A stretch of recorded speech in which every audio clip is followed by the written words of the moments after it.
Okay, andito kami sa friend ko, magpapakabit siya ng sensor with the CCTV camera. So, ayan yung asawa ko.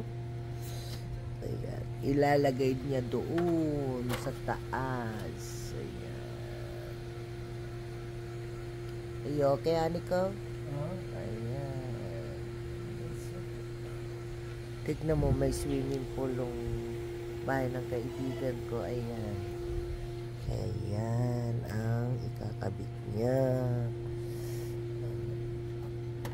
Ayan.